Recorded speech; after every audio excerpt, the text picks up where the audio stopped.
సింహరాశి. ఈ సింహరాశికి అధిపతి సూర్యుడు. మీరు ఆరోగ్యంగా ఉండాలన్నా ఈ సూర్యుడు తప్పకుండా మీరు సహకరించాలి. అయితే సూర్యుడికి ఎరుపు రంగు చాలా ఇష్టం, ఆరెంజ్ రంగు చాలా ఇష్టం. ఈ రెండు రంగులు మీకు అదృష్ట రంగులుగా పరిగణించారు. అయితే వీటితో పాటుగా తెలుపు రంగు, ఆకుపచ్చ రంగు లక్కీ రంగులుగా నిర్ణయించారు.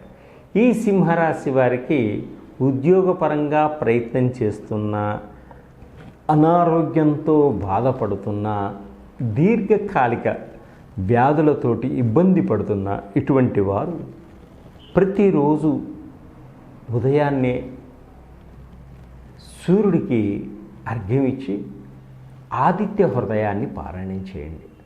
ప్రతిరోజు ఆదిత్య హృదయాన్ని పారాయణం చేయడం వల్ల, సూర్య భగవానుడికి అర్ఘ్యం ఇవ్వడం వల్ల మీకు అనుకున్న కోరికలన్నీ త్వరగా నెరవేరుతాయి. అది కాకుండా దీర్ఘకాలిక రోగాలతోటి బాధపడుతున్న వారు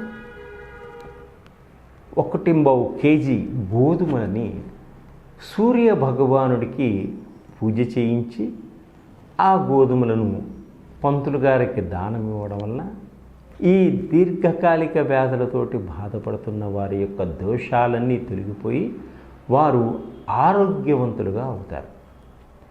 అలాగే ఈ సింహరాశి వారు చేతికి ధరించవలసినటువంటి ఒక రత్నం కూడా ఉంది. అది కెంపు. అది ధరించడం వల్ల సూర్యుడి అనుగ్రహం తప్పకుండా ఉంటుంది.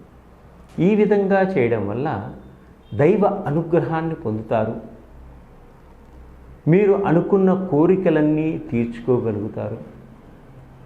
విజయవంతంగా ముందుకు సాగగలుగుతారు. సర్వే జనా సుఖినో భవంతు. ఓం శ్రీ గణేశాయ నమః. శ్రీ సరస్వతై నమః. శ్రీపాదవల్లభ నృసింహ సరస్వతి. శ్రీ గురు దత్తాత్రేయాయ నమః.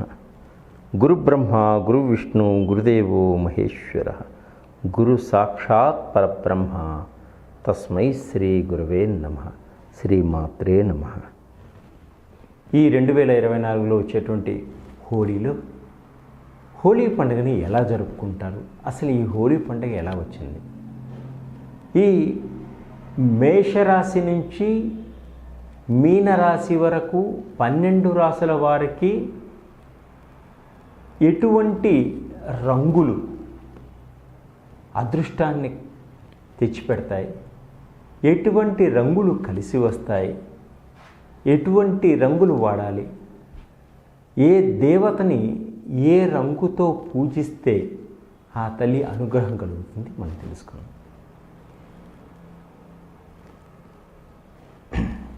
పాల్గొన మాసం ఫిబ్రవరి చివరి వారంలో, మార్చి మొదటి వారంలో, శీతాకాలంలో జరుపుకునేటువంటి పండగ, రంగురంగుల పండగ ఈ హోలీ పండగ. భారతీయ సాంప్రదాయ ప్రకారం భారతీయులు అత్యంత శ్రద్ధాభక్తులతో చేసుకునేటువంటి పండుగలలో రంగులతో కూడినటువంటి పండుగ ఈ హోలీ పండుగ. అటువంటి పండుగలో పెద్దలు, పిన్నలు, బంధువులు, స్నేహితులు అందరూ కలిసి ఉల్లాసంగా, ఉత్సాహంగా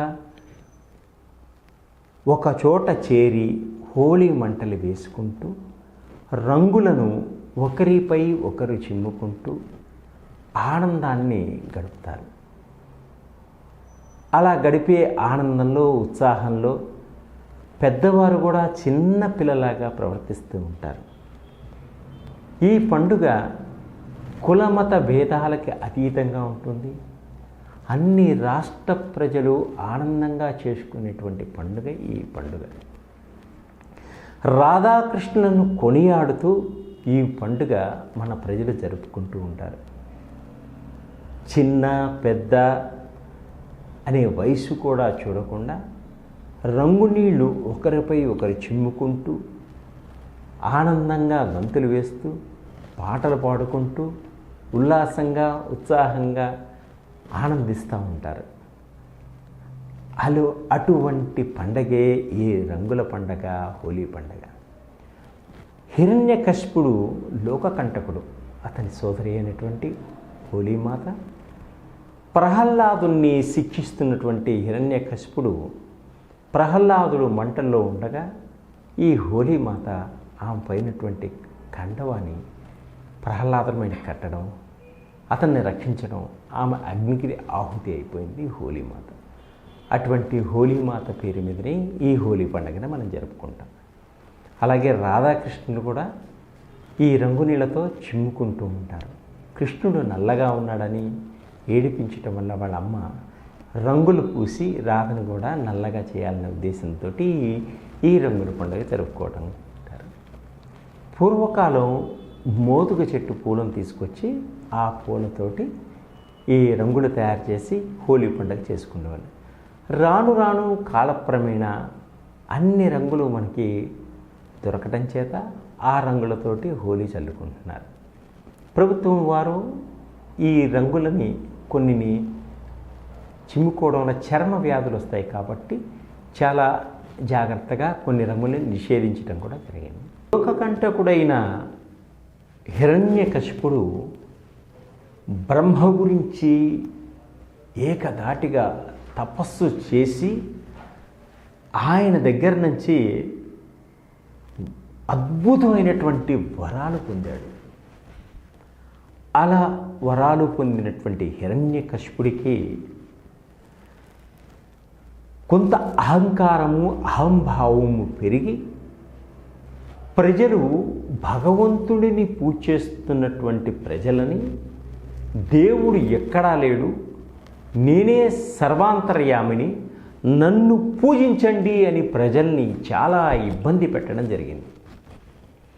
ప్రజలందరూ భగవంతుణ్ణి వేడుకున్నారు, ఈ లోకకంటకుడైన రాక్షసుల బారి నుంచి మమ్ము కాపాడు స్వామి అని.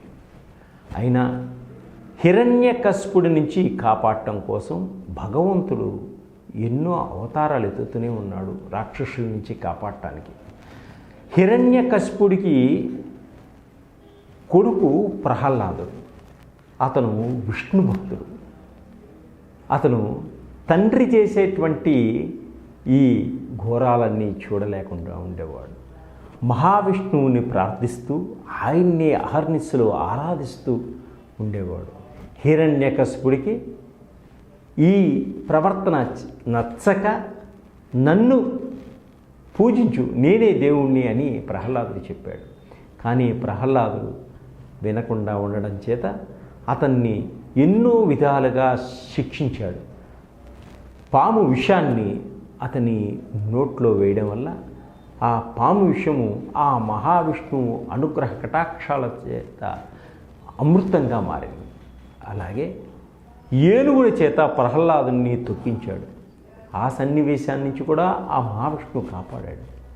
అలాగే హోలీ మాత ఒడిలో కూర్చుని ప్రహ్లాదుని మంటల్లో వేయడం వల్ల ఆ హోలీ మాత ఆమె మీద ఉన్నటువంటి కండువాని ప్రహ్లాదుని మీద కప్పింది. హోలీ మాత ఒక్కతే మంటల్లో ఉంటే ఆమె ఎప్పుడు మరణించదు, చనిపోదు, కాలిపోదు అనేటువంటి వరం ఉంది. కానీ ప్రహ్లాదుని కాపాడటం కోసం ప్రయత్నం చేయడం వల్ల ఆమె అగ్నికి దహనమైపోయింది. ఈ హిరణ్యకశిపుడి చెల్లెలు హోలీదేవి. ఈ విధంగా ప్రహ్లాదుడు మంటలలో నుంచి బయటపడటం జరిగింది.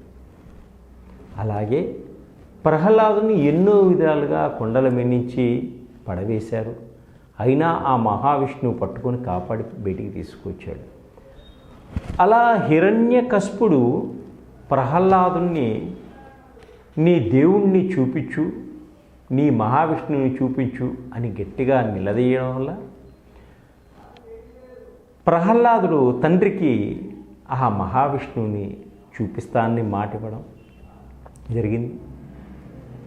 ఈ స్తంభంలో ఉన్నాడా నీ దేవుడు అని చెప్పగా ఆ స్తంభం విరుచుకొని శ్రీ మహావిష్ణువు సగం మానవ అవతారం, సగం సింహ రూపంలో, జంతు రూపంలో రావడం, హిరణ్యకశిపుడు తీసుకున్న వరానికి భూమి మీద చనిపోడు, ఆకాశంలో చనిపోడు,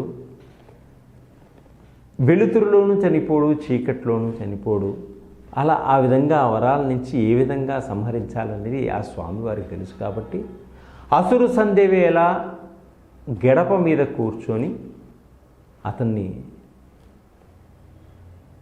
ప్రాణాలు తీసి ప్రహ్లాదునికి దర్శనమిచ్చాడు. ఉగ్ర రూపంలో ఆ మహావిష్ణువు నరసింహస్వామి రూపంలో అలా ప్రహ్లాదుడికి దర్శనం ఇవ్వడం కూడా జరిగింది. ఇంకొక హోలీకి ఇదొక కథ. రెండో కథ, ఈశ్వరుడు తపస్సులో ఉన్నప్పుడు